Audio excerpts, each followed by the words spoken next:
Hello and welcome to Clive Devlog number 1. This series will follow my development for the indie action platformer Clive. For those who don't know, Clive is a 3D action platform starring a rabbit-monkey duo called Clive and Wrench in their quest through time and space to save the world from the grip of an evil doctor. For the last couple of weeks my main focus has been making sure I can tighten up the controls and the way that Clive feels when he's moving around the environment. For a 3D platformer I think it's the most important part, so I really want to hit the nail on the head. So the main addition to the controls have been attacks, because up until now Clive has had a pretty lackluster way of defending himself, and I felt it time to diversify his moveset. So he can now swing Wrench around, kind of based on a hammer thrower from the Olympics, that kind of idea.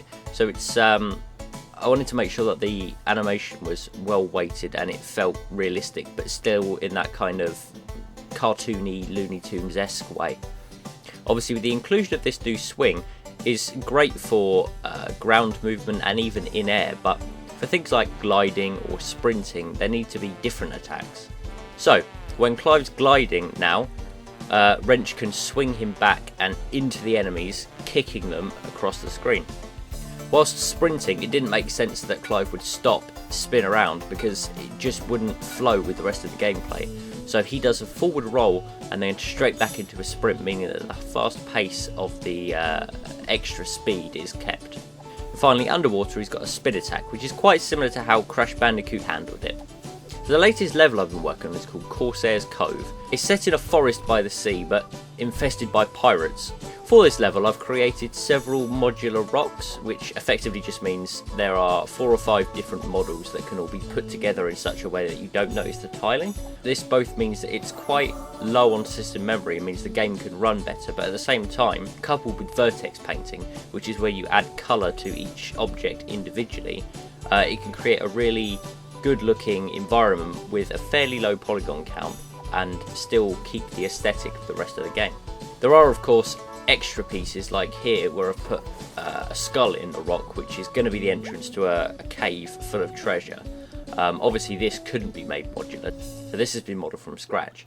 Around the eyes I've put detail using Vertex Paint to make it look like they're glowing. There's no real lights there, there's just a particle effect for flame, and then at the outside of the eyes are lit in orange with a very small black line above each eye to give the effect of soot.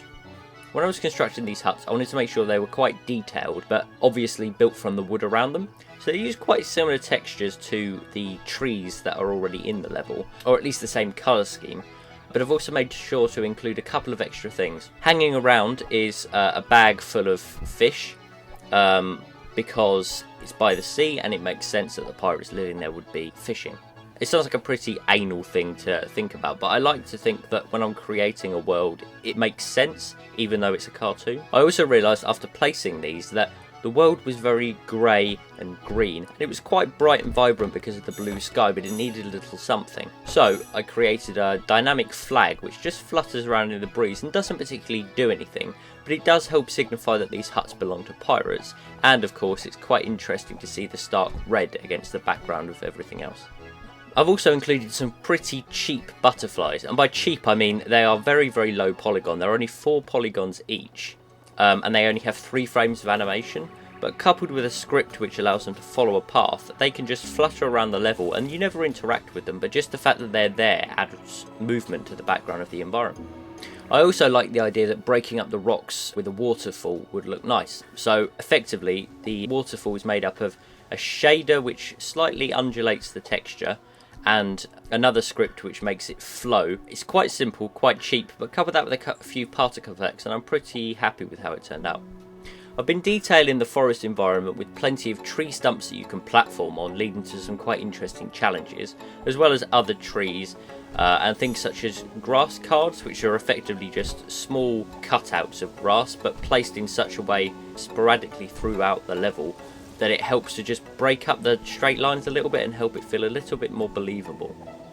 I was speaking about Vertex Paint earlier, but what I've done here is around the edge where water hits the land, I've just painted a very small amount of blue because it gives the impression that the water is reflecting on the rest of the land around it.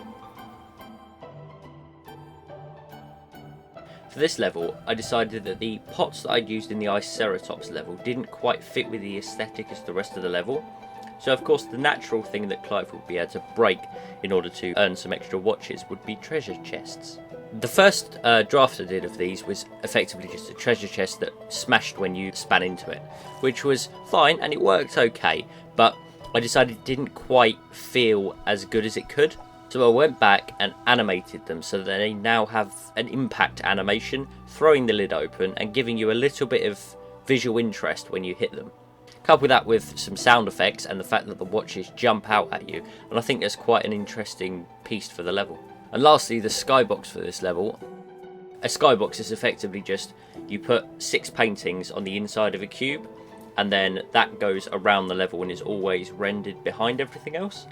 This level, it's set by the sea, so the sky itself is quite clear. You can see islands off in the background, and the sea itself is a slightly darker hue of blue from the sky. This means that when I get to a section that the beach actually hits the sea, I should be able to make the water fade out quite nicely and create a believable world. And that about wraps it up for this time. If you want to see more devlogs in the future, don't forget to subscribe, and please check out our Facebook and Twitter pages. The links will be in the description below. And if you prefer these voiced over devlogs, please let me know, because in the future I'll be more than happy to do some more. Thanks for watching. Bye bye.